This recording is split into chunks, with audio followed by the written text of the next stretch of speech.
প্রয়োজনে ঢাকা ও আশপাশের এলাকায় লোডশেডিং করা হবে বলে জানিয়েছেন প্রতিমন্ত্রী নসরুল হামিদ। তিনি জানান, বিদ্যুতের দাম উৎপাদনের সাথে সমন্বয় করা হবে। আগামী বছরের শেষ নাগাদ নিউক্লিয়ার পাওয়ার প্ল্যান্ট থেকে বিদ্যুৎ পাওয়া যাবে জানিয়ে প্রতিমন্ত্রী বলেন, আসন্ন হিটওয়েভের জন্য প্রস্তুতি আছে। প্রতি মাসে তেলের দাম বাড়বে বা কমবে বলেও জানান তিনি। এলো বেক্সিমকো বন্ড 15% মুনাফায় সর্বোচ্চ হারে সবার উপরে।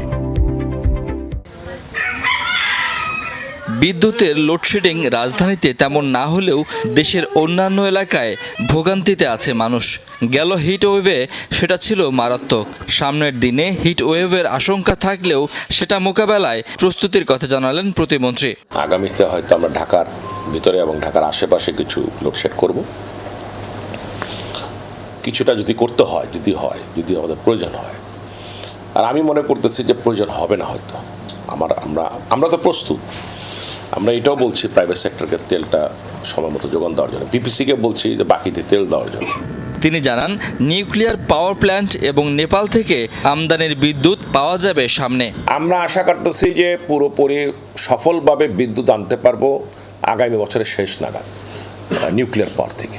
আগামী মাসের মধ্যে আমরা নেপালের 40 মেগাওয়াট বিদ্যুৎও সঞ্চালন লাইনে নিয়ে আসতে পারবো। নসরুল হামিদ বলেন, প্রতি মাসেই তেলের দাম পুনর্মূল্যায়ন করা হবে। প্রতি মাসে বাড়বে কমবে, এটা হলো তেলের ব্যাপারে। আর বিদ্যুতের ব্যাপারে আমরা সমন্বয় করব অনেক কষ্টের সাথে।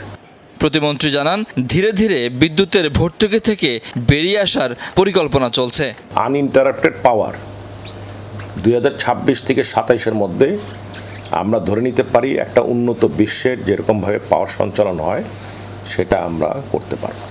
শাকিল হাসান, যমুনা নিউজ, ঢাকা।